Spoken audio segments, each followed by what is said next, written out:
الحمدللہ وحدہ والصلاة والسلام علی من لا نبی بعدہ اما بعد فاعوذ باللہ من الشیطان الرجیم بسم اللہ الرحمن الرحیم تلک الرسل فضلنا بعضهم علی بعض اللہم صل علی محمد وعلی آل محمد كما صليت على إبراهيم وعلى آل إبراهيم إنك حميد مجيد اللهم بارك على محمد وعلى آل محمد كما باركت على إبراهيم وعلى آل إبراهيم إنك حميد مجيد۔ میرے معزز سامعین و ہماری معزز سامعات، آج طحاوی شریف کے حوالے سے چند معروضات میں نے آپ کی خدمت میں پیش کرنی ہیں،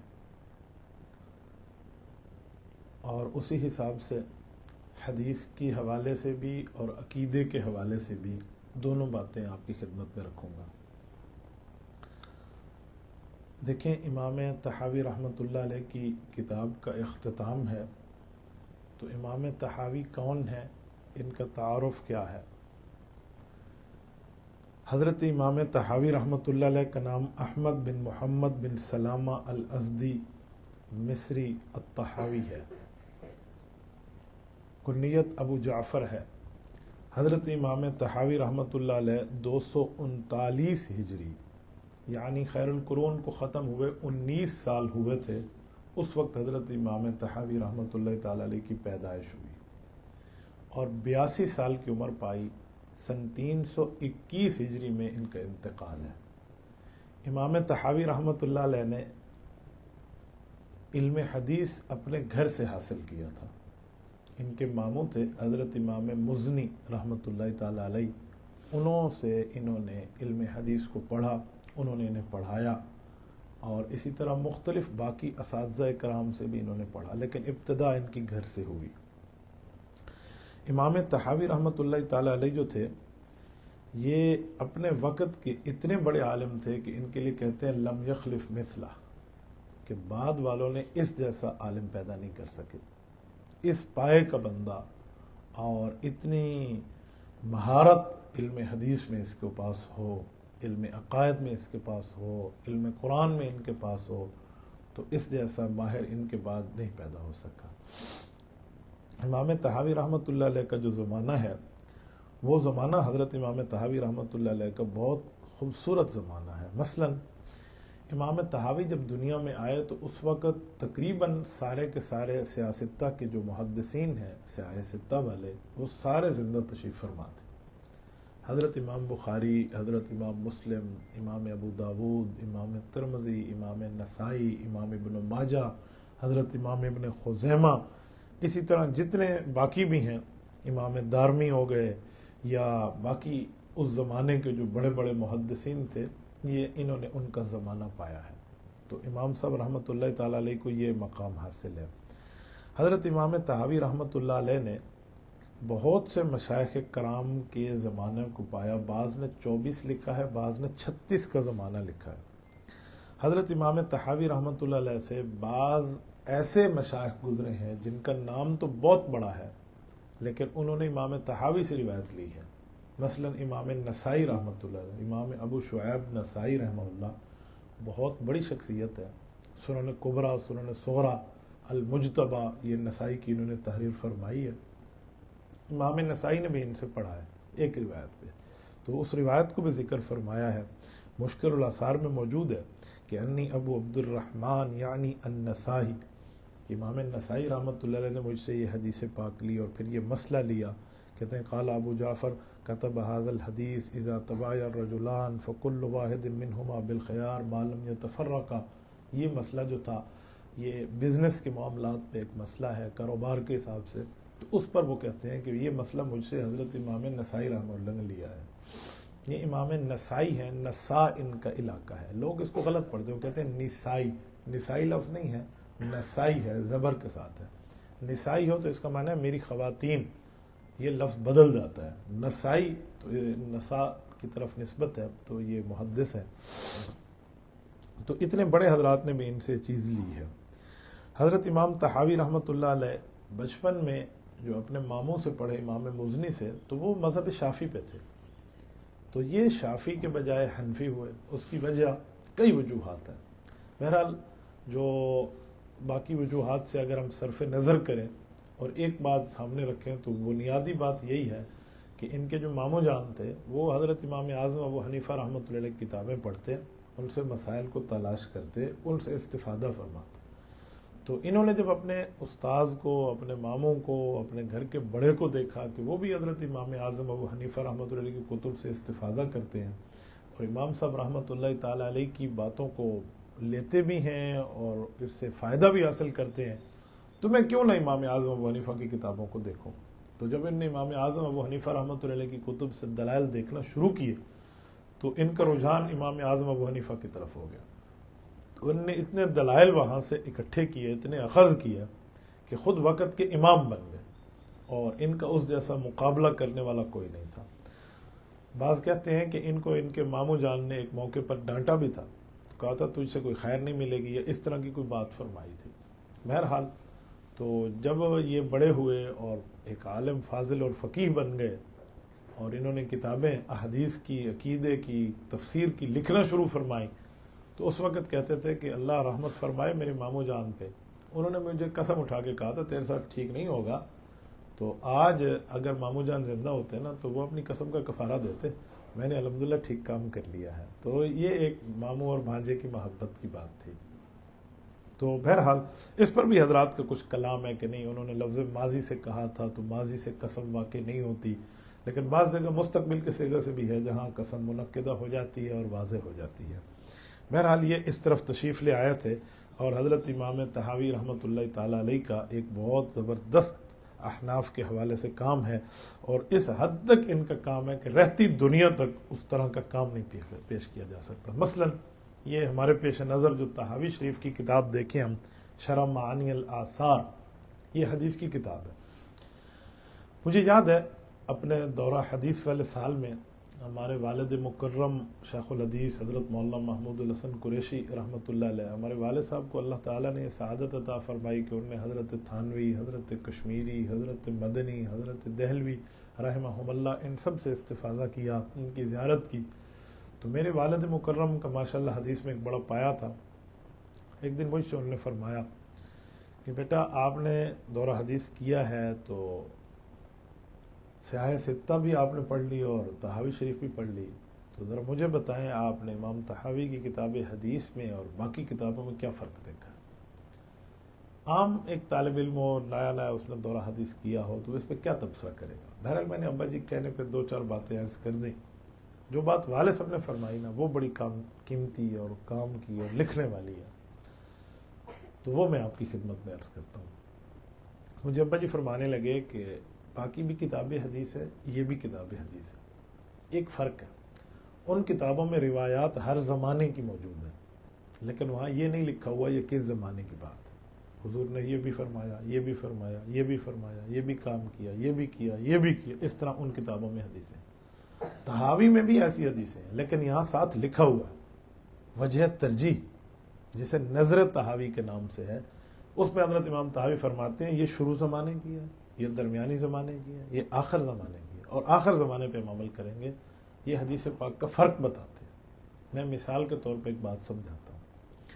حدیث پاک میں موجود ہے جامع ترمذی کے اندر، نبی پاک صلی اللہ علیہ وسلم نے پیشاب فرمایا، بول فرمایا، کھڑے ہو کر فرمایا، اور وہیں ہی ساتھ ایک روایت موجود ہے کہ جو کہے کہ کھڑے ہو کر فرمایا وہ غلط کہتا ہے۔ اب یہ دو باتیں ہوں گی، ایک صحابی فرما رہے ہیں کہ ایسے کھڑے ہو کر فرمایا، حضرت اما جان عائشہ فرما رہی ہیں کہ آپ تصدیق نہ کریں، من قال لکم ان رسول اللہ صلی اللہ علیہ وسلم بالا قائما فلا تصدقوه، ان کی تصدیق نہ کریں، وہ ان کی تکذیب کر رہی ہیں۔ تو یہ روایات وہاں موجود ہیں، اس روایت کا حل محدث بتاتا ہے کہ اس کا حل کیا ہے، وہ سمجھاتے ہیں۔ لیکن امام طحاوی رحمۃ اللہ علیہ کے ہاں اس طرح کی روایات آ جائیں تو اس کا حل خود اس میں لکھ دیتے ہیں۔ تو یہ فرق ہے۔ اب میں نے مسئلہ چلا لیا تو چلو میں اس کا جواب بھی دے دوں کہ یہ کیا مسئلہ ہے۔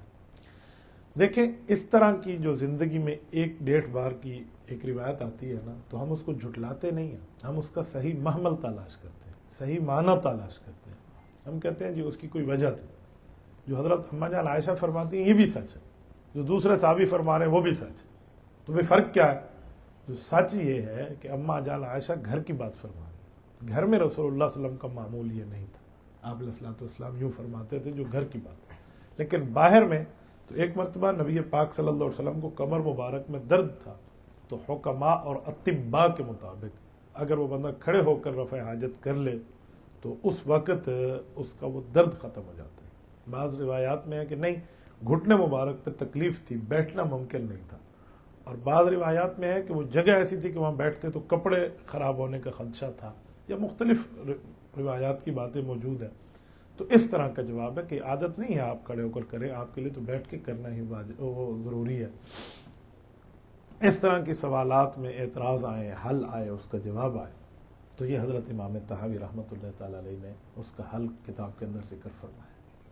اور کسی جگہ ایسا نہیں ہوتا کہ امام طحاوی ایک حدیث لائیں اور خالفہم آخرون کہہ کے ان کا جواب لائیں اور پھر وجہ ترجیح نہ بتائیں. مثلا ایک روایت ہے کہ جوتی پہن کر قبرستان جانا جائز ہے یا نہیں. امام طحاوی رحمۃ اللہ علیہ نے شرح معانی الآثار میں اس پر بات فرمائی ہے کہ المشی بین القبور بالنعال، جوتی پہن کے قبرستان میں چلنا جائز ہے یا نہیں. تو اس پر مختلف روایات وہ لائے ہیں، پہننے کی بھی لائے ہیں، نہ پہننے کی بھی لائے ہیں. تو اب کس پہ عمل کریں، کس کو چھوڑیں؟ تو امام طحاوی نے جو آخر میں نظر طحاوی ذکر فرمائی ہے نا، وہ بڑی کام کی بات ہے. وہ فرماتے ہیں پہن کے جانا ناجائز نہیں ہے. تو دلیل دیتے ہوئے کہتے ہیں کہ نبی پاک صلی اللہ علیہ وسلم نے فرمایا کہ جس وقت قبرستان میں مردے کو قبر میں رکھ کے اور مردے کے لواحقین واپس جا رہے ہوتے ہیں قبر کو بند کر کے، ان المیت یسمع خفق النعال، کہ جب وہ جا رہے ہوتے ہیں تو ان کی جوتوں کی کھٹکنے کی آواز مردہ سن رہا ہوتا ہے. یہ حدیث ہے اور صحیح حدیث ہے. تو وہ فرماتے ہیں اس سے پتہ چلا کہ جوتی پہن کے جانا جائز ہے، تبھی تو اس کی آواز کی سماعت ہے، اور منع نہیں فرمایا کہ آپ جوتی پہن کے نہ جانا. اور پھر آگے لکھتے ہیں ھذا قول ابی حنیفہ و ابی یوسف و محمد رحمہم اللہ. فرمایا یہ قول حضرت امام محمد کا بھی ہے، یہی قول امام ابو یوسف کا بھی ہے، اور یہی قول حضرت امام اعظم ابو حنیفہ رحمہ اللہ کا بھی ہے. تو اس سے آپ اندازہ لگا لیں کہ حضرت امام طحاوی رحمۃ اللہ علیہ کس پائے کی حدیث پاک کے بارے میں آ کر تشریح کرتے ہیں اور اس کی وضاحت فرماتے ہیں اور پوری ترتیب کے ساتھ سمجھاتے ہیں کہ کوئی خفا باقی نہیں رہتا. امام طحاوی رحمۃ اللہ علیہ کی ان باتوں کی وجہ سے مجھے حضرت امام طحاوی رحمۃ اللہ علیہ کی ان امور کی وجہ سے بڑا پیار رہا. مجھے دور حدیث میں بعض لوگ طحاوی کے نام سے پیار کرتے گئے، پکارتے تھے کہ میں نے امام طحاوی رحمۃ اللہ علیہ کی ان باتوں کو گھول کے پیا تھا، الحمدللہ ایسے اس کو یاد کیا. حضرت امام طحاوی رحمۃ اللہ تعالی علیہ جو ہیں، یہ اس طرح کے ان کے بارے میں پایا اور ان کے علوم اور ان کی علو مرتبت اور ان کی ذہانت اور اسی طرح ان کا ایک علمی مقام اور مرتبہ ہے، جو چند باتیں میں نے آپ کی خدمت میں رکھی ہیں. امام طحاوی رحمۃ اللہ علیہ کے لیے بڑے بڑے ائمہ نے ایسے ایسے الفاظ تحریر فرمائے ہیں ان کی صفت میں، ان کی تعریف میں، ان کی توصیف میں، ثناخوانی میں اور ان کی حمایت اور تائید کے اندر کہ بندہ دنگ رہ جاتا ہے. تاریخ مصر میں حضرت امام یونس رحمۃ اللہ علیہ نے فرمایا کان ثقۃ ثبتا فقیہا عاقلا لم یخلف مثلہ. فرمایا اس جیسا مضبوط آدمی اور اس جیسا بہترین عقل مند عالم بعد کا معاشرہ اس جیسا پیدا نہیں کر سکا. اور امام سمعانی رحمۃ اللہ علیہ نے بھی ان کے لیے اسی طرح کے لفظ فرمایا کانا اماما ثقتا ثبتا فقیہا عالما. اور یہی لفظ حضرت امام جوزی رحمۃ اللہ علیہ، ابن جوزی نے بھی فرمایا. امام ابن کثیر رحمہ اللہ نے البدایہ کی 11ویں جلد میں جو ان کے لکھا ہے نا، وہ لفظ ہے وَهُوَ أَحْدُ الثِّقَاتِ الْإِثْبَاتِ وَالْحُفَّاظِ. فرمایا امام طحاوی رحمۃ اللہ علیہ صرف عالم نہیں تھے، مضبوط عالم تھے اور سچے عالم تھے اور احادیث پاک کے حافظ تھے. جیسے قرآن کریم کے حفاظ ہیں نا، یہ احادیث پاک کے حفاظ تھے. اور حافظ الحدیث کسے کہتے ہیں؟ کم از کم حافظ الحدیث کا اطلاق اس اعلیٰ شخص پہ ہوتا ہے جس کو 1,00,000 حدیث سند متن یاد ہو. 1,00,000 حدیث یاد ہو، اس کی سند بھی یاد ہو، حضور کے الفاظ بھی اس کو پتہ ہو، اسے حافظ الحدیث کہتے ہیں. تو امام